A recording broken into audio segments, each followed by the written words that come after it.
Good morning, friends. How are you? I hope all you are fine and well, and your days are going on very well. Okay, so today's video lecture will be for the world is too much with us. Already, the introduction part we have discussed, and today we are going to discuss about the summary and the introduction part of the poem, and as for the next video we will see the critical analysis. So before entering to this poem or to this sonnet, I would like to request you, and if newly you are watching, please subscribe this channel as well as hit the bell icon also, that you can get every notification of my uploading events. Okay, so this there are different universities and different syllabuses all over the India, but especially as for Rajasthan University, and this poem is for BA second year students as well as BA BEd second year students.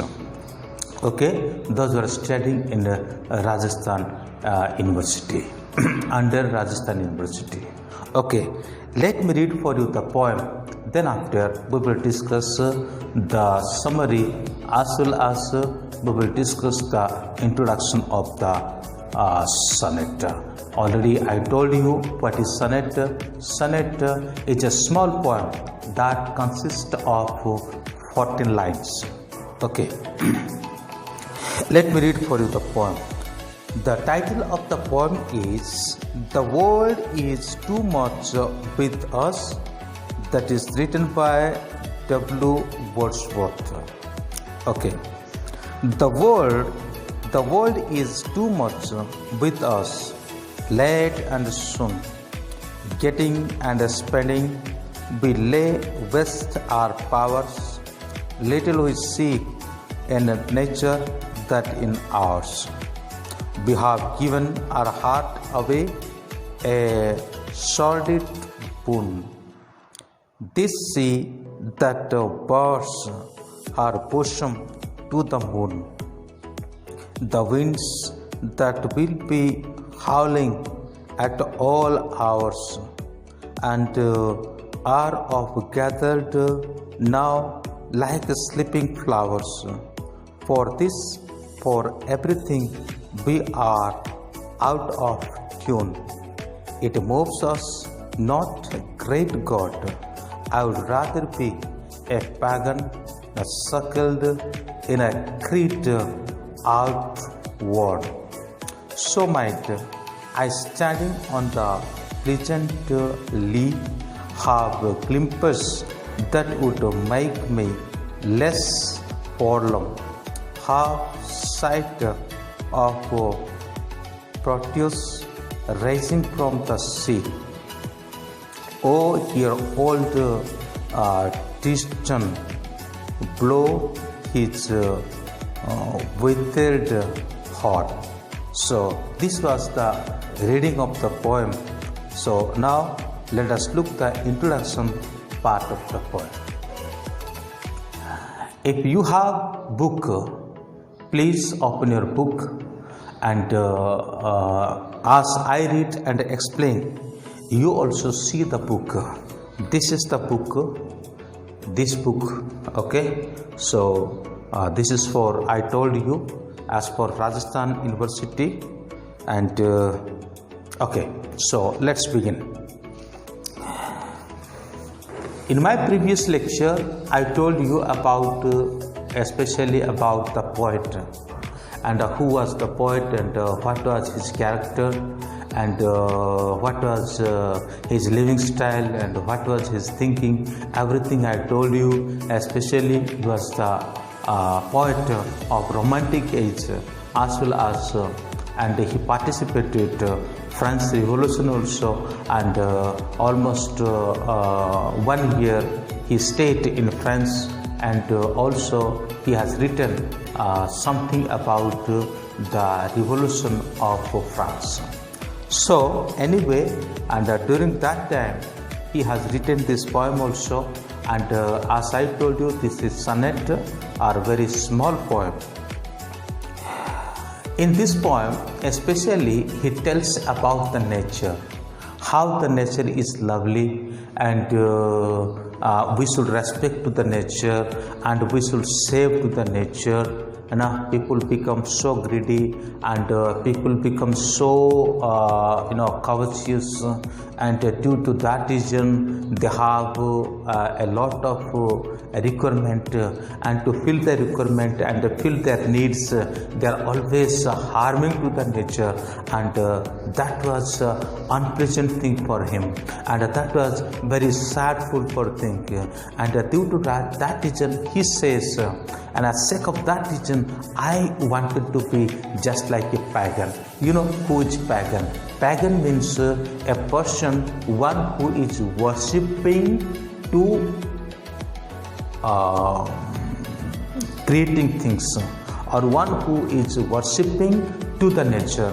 They are being called pagan.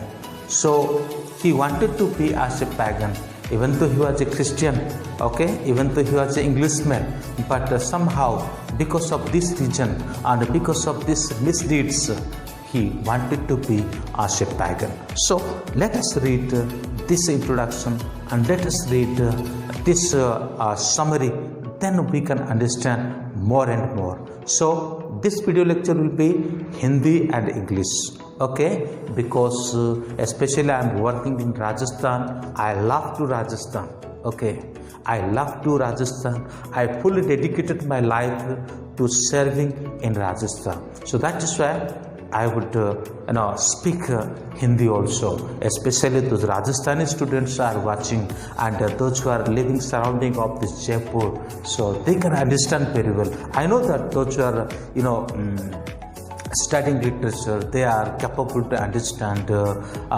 English, but some students are there, those who are living in a remote area, village area, they are not able to understand English. Even they read, understand, but while we speak, there is little bit problem to understanding, so that we would and speak with them with Hindi also. Okay, this video Hindi और English दोनों में होगा। मैंने आपको पहले बता दिया कि यहाँ पे पोइट जो है, पोइट का जीवन चरित्र के बारे में, और लास्ट क्लास में हमने देखा था कि पोइट किस स्वभाव का व्यक्ति था, किस प्रवृत्ति का व्यक्ति था, और साथ ही साथ हमने ये देखा था कि पोइट का एजुकेशन कहाँ पर हुआ है, और आगे चल कर के वो फ्रेंच रिवॉल्यूशन के दरमियान फ्रांस में रहे, 1 साल तक रहे, फ्रांस रिवॉल्यूशन के ऊपर उन्होंने कुछ लिखा, और उसके बाद फिर ये मतलब अपना पोइटिक वर्क को उन्होंने शुरू किया। ये सभी बातों को हमने पिछले क्लास में और भली भांति हमने देख लिया। तो आज हम देखेंगे कि पोइट जो है अपनी पोएम में क्या कह रहा है। वो पोएम को मैंने आपके लिए रीड करके भी सुनाया, अब मैं उसको एक्सप्लेन तो नहीं, बस समरी उसका कहूँगा। ये पोएम जो है जिसको सोनेट कहा जाता है, और सोनेट जो है बिल्कुल 14 लाइन वाली एक छोटा पोएम होता है, ओके। तो बहुत इंटरेस्टिंग पोएम है। इस पोएम में और पोइट जो है अपने आप को पैगन के रूप में एक्सेप्ट करना चाहता है। पैगन बोले तो जो व्यक्ति प्रकृति को उपासना करता है, जो व्यक्ति प्रकृति को पूजा करता है, जो व्यक्ति प्रकृति को ही ईश्वर मानता है, ऐसे व्यक्ति को कहा जाता है। क्रिश्चियन और पैगनिज्म, ये दोनों में जमीन आसमान के फर्क है। क्रिश्चियन जो है, जो पोइट यहाँ पे क्रिश्चियन है, वो क्रिश्चियन पोइट वो लिविंग गॉड को मानने वाला, मतलब जो क्रिश्चियनिटी धर्म से वो आता है, लेकिन अभी वो कहता है कि काश ऐसा होता कि मैं पैगनिज्म में आ जाता, यानी प्रकृति का उपासक बन जाता है, क्योंकि प्रकृति को देखता है और प्रकृति को देखते हुए वो प्रकृति से बहुत मतलब खुश होता है और प्रकृति को तारीफ करने लगता है, और लोगों को मतलब लोगों के ऊपर थोड़ा सा अपना गुस्सा जाहिर करता है, अपना दुख प्रकट करता है। क्यों करता है? क्योंकि लोग जो है वो क्या करते हैं कि लालच में आकर के अपनी आवश्यकता को पूर्ति करने हेतु और अधिक से अधिक चीज़ को प्राप्त करने हेतु वो क्या करते हैं कि सब कुछ जो है प्रकृति को वो नष्ट करने लगते हैं। तो आइए हम इंट्रोडक्शन को रीडिंग करेंगे और साथ ही साथ समरी को भी रीडिंग करके मैं आपको ट्रांसलेशन करके समझाऊंगा। अगर आपके पास ये बुक है तो कृपया करके आप इस बुक को खोल सकते हैं। जैसे मैं पढ़ रहा हूँ वैसे आप भी मेरे साथ साथ पढ़ें और मेरा लेक्चर के प्रति ध्यान दें। The poem is one of the famous sonnet of Wordsworth। ये जो पोएम है जो वर्ड्सवर्थ का एक बहुत ही फेमस पोएम है और फेमस सनेट है।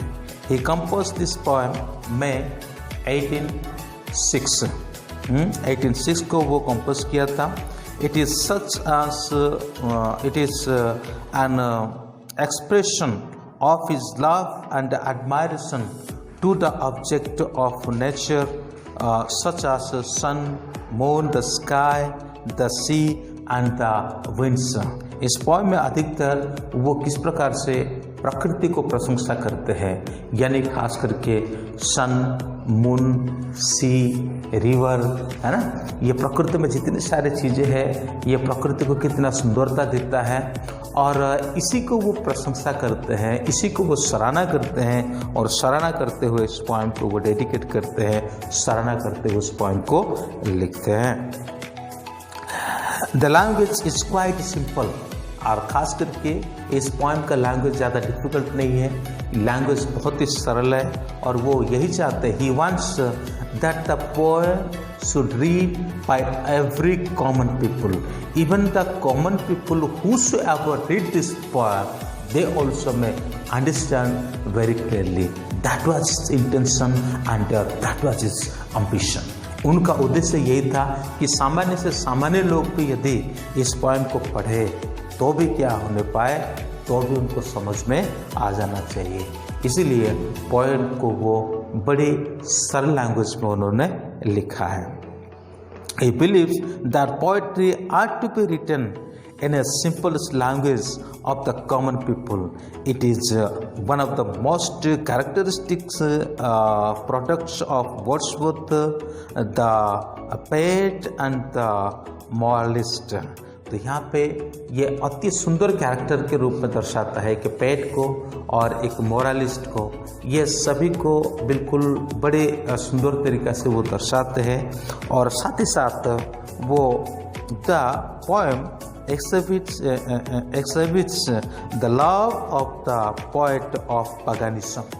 जैसे कि मैं पहले बताया था वो पैगनिज्म को लव करने लग गए, अब पैगनिज्म को पसंद करने लग गए, अब पैगनिज्म को लाइक करने लग गए। पैगनिज्म के बारे में बताया जो कि प्रकृति को उपासना करते हैं और क्रिश्चियन लोग लिविंग गॉड को, जीसस क्राइस्ट को, होली स्पिरिट को, इन सभी को वर्शिप करते हैं, मानते हैं। लेकिन पैगन जो है वो प्रकृति को उपासना करते हैं और प्रकृति को उपासना करते हैं। और अभी यहाँ पे ये ऐसा एक प्रकृति का उपासक बनना वो चाहते हैं। क्यों?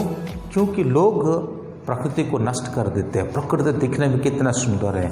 अगर if you look to the sky you can see the beautiful stars, you can see the beautiful sun and during the day time when you see the sun that you know that rages and gives it rays, and that is very helpful and that is very benefit for us. If we see the plant and trees, plants and animals, they are also making beauty to the nature. जब हम पूरा प्रकृति को देखते हैं कि प्रकृति क्या करता है कि ये संसार को सुंदरता से भर देता है, लेकिन लोग क्या करते हैं, ये सुंदरता को अपने स्वार्थ के लिए बिगाड़ने लगते हैं। तो इसीलिए पॉइंट यहाँ पे चाहता है कि वो क्या बने, पैगन बन जाए, एक प्रकृति को उपासना करने वाले, एक प्रकृति को आराधना करने वाला, पूजा करने वाला एक व्यक्ति बन जाए। That he wants to be. Okay. W.S. Landor says, yet in the best verses he ever wrote, और reverts to the powerful influence of the pagan creed. अब तक पैगन के बारे में उन्होंने इस तरह का टिप्पणी कभी नहीं दी थी, इस प्रकार का लेख कभी नहीं लिखी थी, लेकिन अब पैगनिज्म के बारे में शायद इसी पोएम में ही ज़्यादा उन्होंने जोर दिया है। Okay, so summary of this poem. The poet is grieved to note the people becoming more and more materialistic. जब when poet sees to the people, in his heart he gets grievedness. You know what is grievedness? That is called sad and sorrow. Why? When he sees the people, they are becoming greed and they are becoming selfish, and due to their selfishness, they destroy the nature. They destroy the nature. जब वो लोगों को देखता है ना, जब वो लोगों को देखता है और लोगों को देखता है कि वो अपने स्वार्थ के कारण कैसे ये सुंदर धरती को क्या कर रहे हैं, नष्ट कर रहे हैं, इसीलिए वो अपनी अंतरात्मा में दुखी भी होता है और थोड़ा क्रोधी भी होता है ना, दुखी भी होता है और थोड़ा क्रोधी भी होता है कि लोग इस प्रकार से भौतिकवादी बन गए। लोग अब सादा सीधा जीवन जीना नहीं चाहते हैं, लोग अब एक संतुष्टि के जीवन जीना नहीं चाहते। They don't want to be content mind and heart, they are always discontent and they want more and more. They want more and more. वो ज़्यादा से ज़्यादा ही चाहते हैं और ये चाहत ही उनको इसी मोड में ले लेता है, जिसके चलते वो क्या करते हैं, अपने जो मतलब प्रकृति है उसको वो नष्ट करने लग जाते हैं। They devote their whole energy. Okay, sorry. They have to love for the beauty of the nature, है ना। उसको ये नेचर का जो सुंदरता है, उस सुंदरता के ऊपर उनको क्या करना चाहिए, उस ब्यूटी को उनको लव करना चाहिए। They supposed to love. You know, in India there is a tribe which called Vishnoi. If you cut a tree there, hazel tree, they will not let you to cut that, and if you do such thing in that area, so you will be punished. And there is another deer also, is the black deer, and that was also not permitted to hunt there. So such way, and to save the tree, in India also Chipko movement has been started. Okay, in India also Chipko movement has been started. That is only tree, but here the poet says about whole nature, not only tree, animals, tree, everything. Okay, all the nature we need to save. They devote their whole energy and accumulating wealth. They delighted themselves in a physical pleasure. They waste their time, money and energy in frivolous enjoyment. वो और क्या क्या करते हैं, अपना पूरा energy को धन कमाने के लिए खर्च कर देते हैं, और साथ ही साथ वो किसी भी तरह से फिजिकल प्लेजर को प्राप्त करने के लिए, फिजिकल आनंद को प्राप्त करने के लिए वो किसी भी तरह से कोशिश करते हैं, और साथ ही साथ वो अपने धन को, अपने पैसा को, अपना एनर्जी को, वे सब कुछ दांव पे लगा देते हैं, खर्च कर देते हैं। क्या प्राप्त करने के लिए? एक एंजॉयमेंट का लाइफ को प्राप्त करने के लिए। ओके, एक एंजॉयमेंट का लाइफ को प्राप्त करना है तो we should have more money. Okay, so to get more money we have to work hard. There is a chain system, there is a chain system, एक चेन सिस्टम है। एक चीज को प्राप्त करना है तो ज्यादा कमाना है ना। तो कुछ पाने के लिए कुछ ठोस कदम उठाना है। सो कुल मिलाकर के इंसान जो भी कुछ करता है वो सिर्फ अपना एंजॉयमेंट को प्राप्त करने के लिए करता है। ओके, अपने जीवन में आनंद लेने के लिए करता है। They waste their time, money and energy in frivolous enjoyments. They have no taste for the appreciation of the variety of beautiful aspect of nature. उनके पास कोई शब्द नहीं है, उनके पास समय नहीं है कि प्रकृति का गुणगान करने के लिए, प्रकृति का गुण बखान करने के लिए. They have no time to realize of the nature of the beauty. They have no idea, they have no any notification about the nature. How the nature is helping to us, how the nature is helping to them, how the nature is beneficial for them. They don't think about that. Even they never spoke any word according to him. Okay, especially this is the time of revolution. Okay, this is the time of revolution. Such time it is written, and he is the poet of romantic age, and especially during the time of romantic age, most of the people they wrote only about the nature, love of the nature. Okay, they never delighted to the nature, and they never spoke or appreciation the variety of beautiful aspect of nature. They run after money and physical pleasure. ये पैसे के पीछे भागते हैं और शारीरिक सुख के पीछे भागते हैं. In the eyes of the poet, their lives have no meaning, and he condemned their mechanical pursuit of wealth and money. अब वो कहते हैं कि उनके लाइफ तो बेकार है. They are not enjoying with the nature. वो प्रकृति के साथ को एंजॉय नहीं करते हैं, प्रकृति के साथ के आनंद नहीं करते हैं. एक मशीन की तरह बन चुके हैं वे. They become just like a machine for earning money, for getting physical pleasure. They do different things just like a machine. Such kind of life is meaningless. Their sense to love and the admiration of the valuable objects of nature is completely exhausted.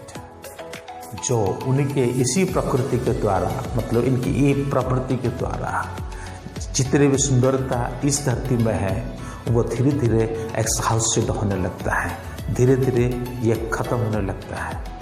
कुछ दिन पहले मैं 7th class का के मतलब कोई English lesson पढ़ा रहा था, और तभी ऐसा एक चीज़ को देखा कि इंडियन ग्रेट बस्टर्ड ओनली 150 है इंडिया में, है ना.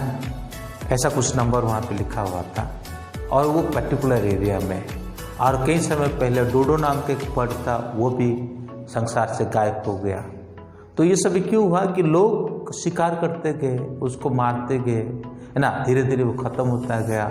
हम भी जानते हैं जब मिडिल टाइम के बारे में लोग शेर को, बाघ को, टाइगर को शिकार करना कितना बहादुरी समझते थे, है ना. तो इसी प्रकार से बहुत सारी चीज़ें क्या होती जाती है, नष्ट होते जाती है. The poet is so grieved at the growing and the tendency toward materialism that he desire to go back to the age of pagans. लोगों का ऐसा मटेरियलिज्म माइंड को देखते, भौतिकतावादी वाले माइंड को देखते हुए वो यही सोचता है, काश वो अपने आप को बैकस्लाइड कर देता, वो पैगनिज्म की ओर वो चला जाता. ये वहीं पर वो सोचता है. They were simple and innocent people and completely untouched by the sophisticated characteristics of the people's age. वो प्राचीन काल की बात वो कहते हैं. लोग प्रकृति को मान करके रहते थे, प्रकृति को उपासना करके रहते थे. उनको इतने सभी झमेला में वो नहीं आते थे, इतने डेवलप वाली बातें उनको समझ में नहीं आती थी. बस थोड़ा फल-मूल इकट्ठा किया, खाए और रहे. इस प्रकार प्रकृति को देखते हुए, प्रकृति के साथ जीते हुए अपना जीवन जी रहे थे, है ना. मैं भी उनके समय का होता, या मैं भी उनके समय तक चला जाता, मैं भी उनके जैसा बनता. और पोएट यहाँ पे यही कहते हैं. The poet the poet will enjoy himself in the beautiful atmosphere of nature in the age of pagan. अगर वो पैगान की दुनिया में चले जाएंगे तो प्रकृति का आनंद को लेंगे, प्रकृति के साथ वो खुशी मनाते हुए रहेंगे. The poet longs to have the vision of the God of nature, such a Titan and Proteus. तो यहाँ पे दो गॉड के बारे में यहाँ पे पोएट कहते हैं, एक तो ट्रिटन है, एक तो प्रोटियस जो कि नेचर के गॉड है, और उनको वो मानना चाहते हैं, उनको वो दर्शन के रूप में देखना चाहते हैं. He is even prepared to accept paganism for Christianity for sake of his love for nature. वो क्रिश्चियनिटी में होते हुए भी पैगनिज्म को एक्सेप्ट करना चाहते हैं, है ना, क्योंकि वो प्रकृति को बहुत प्रेम करते हैं. तो आज का वीडियो लेक्चर यहीं पे है. अगर आपको वीडियो पसंद आया तो लाइक करना, शेयर करना, फिर कहता हूँ सब्सक्राइब करना. और नेक्स्ट वीडियो जो होगा क्रिटिकल एनालाइज का होगा. Thank you. May God bless you.